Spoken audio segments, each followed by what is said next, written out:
So I don't know what happened with Mega Man 8, whether the team was fatigued with the classic games or they didn't sell all that well compared to the X series. But after Mega Man 8's release, Mega Man kinda went on hiatus.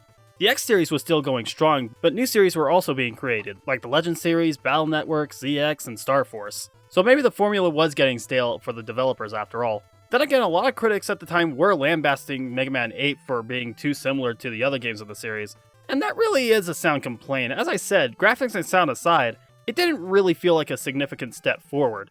I did also say this about Mega Man 7, so maybe they did need a break from the classic formula to try something new. 11 years later, with the resurgence of retro-style video games, I guess Capcom wanted to ride that train and made a Mega Man game in the style of the old NES titles. Whether that's a good thing or a bad thing is mostly due to preference. But for me, it's not really all that bad. As long as the game is good, I don't really care what the game looks like. But with all that said, is Mega Man 9 a good game? Well... Damn it. Damn it. Damn it, where's the... Oh man, I love the music already. The title screen itself is a little basic, but there's nothing wrong with... Oh, the beginning cutscene. Yeah, in order to get some story bits, you need to wait a little bit on the title screen. Which, okay, fair enough, but the other games got this out of the way. Waiting just seems to be a good way to skip what's going on. If you don't care about the story, this isn't a problem, and really the beginning makes the story kinda dumb. Robots are attacking a city, which, yeah, big shock. And, oh shit, is that Chun-Li? First a Street Fighter and now a news reporter. Wily goes on the news stating that he isn't the one doing the destroying, but rather Dr. Light since the robots are of his design. There's even a scene where Light talks about taking over the world and Wily refusing to join him. Yeah, no. You clearly know it's Wily pulling the strings. We've had 8 games showing Wily's ambitions. This is just a dumb way to start the game off. So the game's just about us redeeming Dr. Light and... Wait, is that a woman robot? Well, ladies first. And I'm glad I started with this stage. The music is phenomenal, and they also had a giant bolt in the beginning of the stage, and since they aren't finite like Mega Man 8 this go around, you can grind for volts if you so desire. Though you don't really need to, you'll get enough for the essentials like Gimme Now. Man, I love the gimmicks to this stage, though these platforms can be a pain to ride on. Oh wow, you can also get inked by these octopus dudes, and the ink doesn't go off until you die. That's actually kind of a neat detail. And the energy and life pickups change the color to black as well. I guess they kept that little detail as well, or they could be replicating the color restrictions from the NES. It's still cool though. The fight with Splash Woman is a fantastic fight though. It's kind of like fighting Ariel if she was a robot used for world domination. That is kind of a big power of the game. Each of the fights aren't that bad. Not many stand out like Splash Woman or Tornado Man. That was a pretty cool fight as well, even if I did die a lot here. That's mostly because the invincibility frames on the robots aren't that bad, so a few pews would take off a nice chunk of health. But they aren't a pushover, they have a lot of devastating attacks that can take you down no problem. Except for Magma Man, I get a lot of Toadman vibes from his design and patterns. But let me go back to the statement I said about your attack. This game goes back to the classic Mega Man design, and by that, I mean Mega Man 2. You don't have the charge shot in this game, and you also don't have the slide anymore either. This is a very odd exclusion, seeing how these abilities were a staple since their introduction. And while I do think that's kinda dumb, I didn't really miss these abilities. First off, I never used the slide, mostly because I never found a lot of use for it. I only used it for the times where it was completely necessary, or when I knew there was a pickup to collect. As for the Mega Buster, I did use this way more than the slide, but I did use it so much to the point where the weapons were seen as pointless. Sure, there were exceptions to that, namely with weapons that go in different directions outside of forward.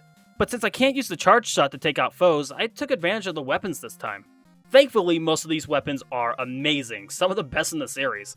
The Magma Bazooka shoots in multiple directions. The Hornet Chaser homes in on enemies and even pickups. I didn't use this weapon as much as I wanted to since I actually fought Hornet Man last, but I did use it quite a lot in Wily's castle. The Black Hole Bomb was awesome. It traps basically every enemy and spits out their potential drops, even though realistically those drops would have been swallowed up as well. The Jewel Satellite, best shield ever. It doesn't disappear if you collide with the smaller enemies or projectiles, and it's great for those long grind sessions. I can get something to eat while I sit here and grind weapon energy and bolts. Seriously, these grinding sessions make me hungry. Granola bars can only do so much. The Tornado Blow and Laser Triton aren't too special, just the typical Scream Nuke and Armor Piercer respectively, but they get the job done. The only weapons I didn't care for were the Plug Ball and the Cement Shot. The Plug Ball only scurried on the ground, and I found little use for the Cement Shot outside of the lava pillars in Wily's castle. But most of the weapons were pretty fun to use, and the robot weaknesses are very easy to find out this go around. Not just in elemental knowledge, but in properties as well. The Hornet Chaser makes it great to home on Splash Woman. The Cement Shot weighs down Galaxy Man. And of course, elemental weaknesses help too, like Tornado Man being weak to the Plug Ball, and Magma Man being weak to the Tornado Blow. I like this design choice. Having to think outside the box when fighting the bosses really makes the fights a lot more enjoyable to me. Sure, basic elemental knowledge is a great way to learn, but you have so much potential when you learn the properties of your arsenal, not just the element it contains. I wish there were more puzzle elements in the levels that take advantage of the weapons more though. I mean, Wily's Castle does this a lot, with the Tornado Hold with these elevators, and the Cement Shot like I stated earlier. Thankfully, the stage gimmicks more than make up for it. These are my favorite stages in the series. I love Galaxy Man's teleporters, and Devils! Plugman's Cybernetic World is also pretty neat. I love the idea of these copied abilities, but why do they have to be faster than me? I do not excuse the disappearing blocks, however. This will always be the dumbest obstacle in the series, period. Tornado Man and Hornet Man stages are super creative, though. With Tornado Man, you're going through the sky where the weather constantly changes, with strong winds affecting your jumps, icy floors, which, okay, is kind of a hassle. And these batteries, I don't get this. The enemies are also cool. If you hear their balloon, they just whiz around the stage. That's adorable. Oh look, Sniper Joe, straight into the face! After 4 stages, the story does continue when you collect the scrap part from the last Robot Master you take out. We learned that the attacking Robot Masters were expired and planned to be scrapped soon. And at the end, we learned that Wily was actually convincing them to work for him to show everyone they can be useful. While I would question again why they'd believe him, they may have thought they were getting scrapped anyway, so Wily cleverly took advantage of the situation. We go over to Wily's Castle, and like I said, I love how the stages take advantage of all your abilities, except for this part. Even with the Cement Shot, this is kind of a tough jump to make. And again, if you think outside the box, you can take the bosses out in no time, except for the Devil Monster. Even with the weakness, it drags. And of course you got the Robot Master rematches, and... well, that's interesting. More credit to the fact that this thing is actually invincible outside of his own projectiles, so it seems Wily is learning from his mistakes. Kind of. And he tries to crush you at the end, a fun yet tricky fight.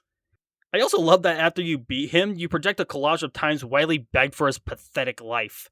Too bad that it's followed with Wily tricking Mega Man into thinking Light was actually captured. Should've listened to Proto Man when he randomly came out of nowhere. Seriously, where does he come from? Story aside, I loved Mega Man 9. Almost everything here is fantastic, like the level design and gimmicks. The weapons are really fun, the boss fights are fantastic. And of course the music. I like the better quality for Mega Man 7 and 9, but I kinda miss the chiptunes. Maybe that's because I played 6 NES games in a row, who knows.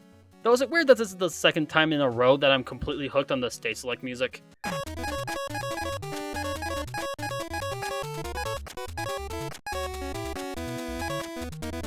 As well as Wily Castle 2, the moment I heard the remix in Smash Ultimate, I had to listen to this track, and it's so freaking good. So overall, I like the 9th game. I'm kind of wondering what they're going to do with the 10th entry though.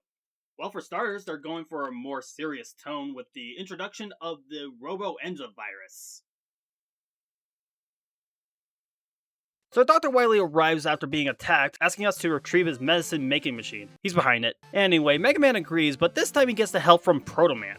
In this game, you actually get the choice to play as Mega Man or Proto Man. Since I played Mega Man several times, I decided to play as Proto Man this time. I could play both, but I only have so much time, and I heard Mega Man hasn't really changed from Mega Man 9, so I doubt I'd be missing much. And the first time since Mega Man 2, you actually choose your difficulty. I'm gonna pick normal, of course. This just makes it sound like, we don't trust you to beat our stage normally, you little shit, lol. And can I tell you that I had a pretty tough time here? First off, I started with Strike Man, which has a pretty tough mini-boss that appears twice in the stage. That did not jive with Proto Man's shoddy defense. People consider Proto Man to be the hard mode for this game because of it, but I don't know, I can't completely agree with that. First off, Proto Man actually has a charge shot this go around, so in a way, choosing Proto Man feels more like a berserker mode. He can also shield himself from the front while jumping. While this is tough to take advantage at first, once you get the hang of it, the difficulty starts to become a little more comfortable. Doesn't mean I didn't get damaged a lot, no, I died a ton. This stage, no joke, took me 2 hours to beat, but that's mostly because of me trying to get used to his playstyle. As well as these bolts, these gave me a few deaths because of the spiked soccer balls, and the fact that the nearby enemies respawn when you go a pixel away. Thankfully, Strike Man wasn't too taxing. Actually, he's not a bad Robot Master to start off with, and his weapon isn't all that bad either. Like Mega Man 9, the weapons are pretty sweet, though I'd say 9 had the better selection. The Rebound Striker bounces off walls, which makes it easy to hit upwards enemies, and this made the next stage I chose, Chill Man, very relaxing, and should I say, it was pretty chill? Sorry, let's keep going. Well, that wasn't the weakness, that fight was still manageable with the Mega Buster. And after being hit, I got the Chill Spikes, a great stunning weapon, and it can damage walking targets as well. The Wheel Cutter is slow to start, but packs quite a punch to grounded enemies. But I also learned that you could hold it like a forward shield, which is kinda useless considering it's Proto Man. Pretty sure that would be very useful for Mega Man though. The Water Shield isn't a bad shield weapon, kinda functions like the Junk Shield from 7, but it doesn't have quite as many shots. The Triple Blade is a great upward attack, or lower attack if you jump. A little unreliable at that point if you just can't reach certain enemies. The rest don't serve much of a purpose, honestly, only used for boss weaknesses and the few environmental obstacles. Other than that, yeah. Speaking of, bosses aren't too bad in terms of fights, though if you thought Toad and Magma Man were bad, this is just embarrassing. Metro Man is really clever. He's weak to the Chill Spike, and it hurts a bit, but in order to get a ton of damage, you need to land it on the floor and make him ride over it, kinda like flattening his tires. The level design isn't as fun as Mega Man 9 in my opinion, but they do have some fun gimmicks here and there. I go to Strike Man again with these spiky soccer balls, and you have to shoot them in order to have them lift upward. It's weird, but it's a thing. Also locker enemies, sure, why not? And ball baskets? This place is just odd.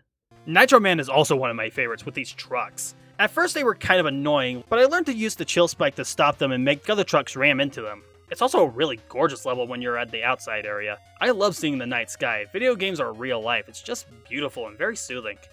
Pump Man and Commando Man stage have times where your platforming abilities are a little weakened. The waterfalls in Pump Man pushes you down, and the sandstorm blocks your view and pushes you in the wind direction in Commando Man. The last stage in mind is Sheep Man stage. Yes, there's a Sheep Man. The timelines are closing. But his stage is not a farm as you might think. It's actually more like a computer program. Correlation? What the hell is that? But the stage has a lot of cursors throwing tiles at you, electric belts to power up platforms, brains that power up turrets, not the weirdest thing I've seen, and totem poles that shoot out sonars for some baffling reason. This place is kind of trippy when you really think about it. If you want to talk about the more annoying part of level design, let's talk Wily's Castle. Okay, first off, Wily Castle 1 is not too bad, though all I remember about it was the Robot Master machines reminding me so much of Doc Robot from Mega Man 3, except a lot more tolerable. And the fact that it has multiple paths. Outside of that, not much. I do like how they had to make sprites for Frostman and Slashman, that's pretty neat. But Wily Castle 2? I've died so many times because I either misplaced my position or an enemy hits me and the knockback shoves me to the bottomless pit. It gets better afterwards outside of a few wonky platforming segments and crushers. Wily Castle 3 has you trying to traverse over spikes for the majority of it, which sounds easier than you think. Especially compared to the Block Devil! Damn it, what is Wily's obsession with these abominations? This thing is annoying as sin, and the Thunder Wool is so tough to aim. I hate these things so much. Ugh, so what does Wily have up his sleeve? Yar har fiddle-dee-dee. Oh boy. I'm gonna turn you to scrap history? Please stop. This will be fun with my pirate hat. So this fight isn't too hard if you just go berserk. Sounds odd since patience is the most important thing in a Mega Man game, but I just jumped and dodged repeatedly and I had little problem. Second phase is a bit harder, but the Water Shield and Thunder will make short work of him. And then...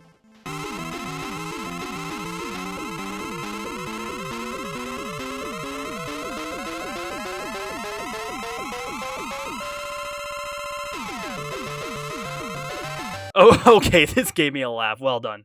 Unfortunately, the final boss is far too easy with Proto Man. Did you have access to the charge shot? Seriously, how is Proto Man the hard mode again? This is just sad. With his defeat, he begs for forgiveness and comes down with a fever. Wait, are they implying that that's the Robo-Enza virus? Isn't it supposed to only affect robots? Is he a cyborg? Oh shit. Mega Man 10, when you're playing as Proto Man, is a really neat adventure. However, if I had to take a guess, playing as Mega Man would probably make the game feel... lesser? Like with Mega Man 7 and 8, if it weren't for the new things they brought to the table, in this instance the ability to play as Proto Man and Bass when you unlock him, I think this would have been a pretty forgettable adventure. I'd probably remember more of 9, since it did have some fun level design, some awesome weapons, as well as the fantastic soundtrack. Okay, there is one thing I'll remember about Mega Man 10. That bitching shop theme.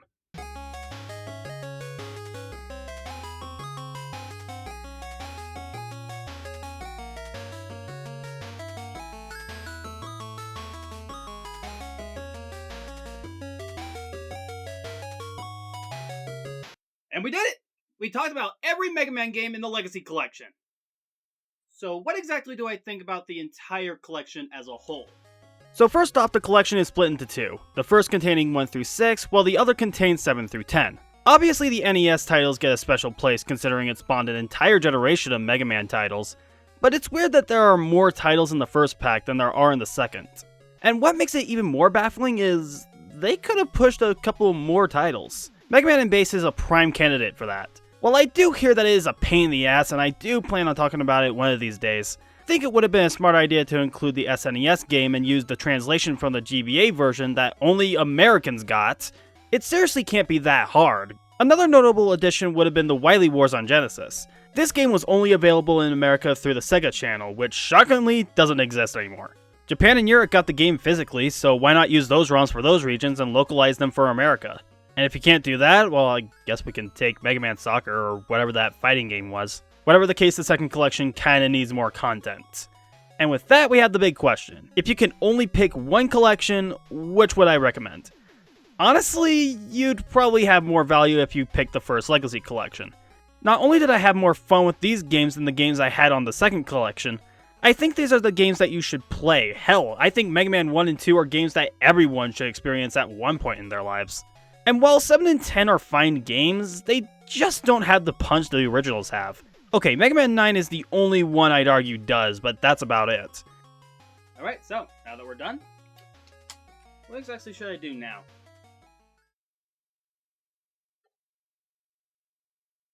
Well, for starters, I should probably clean all this up. But on a serious note, there's only one game to talk about, and it's a game that I've been actually really excited for ever since its reveal.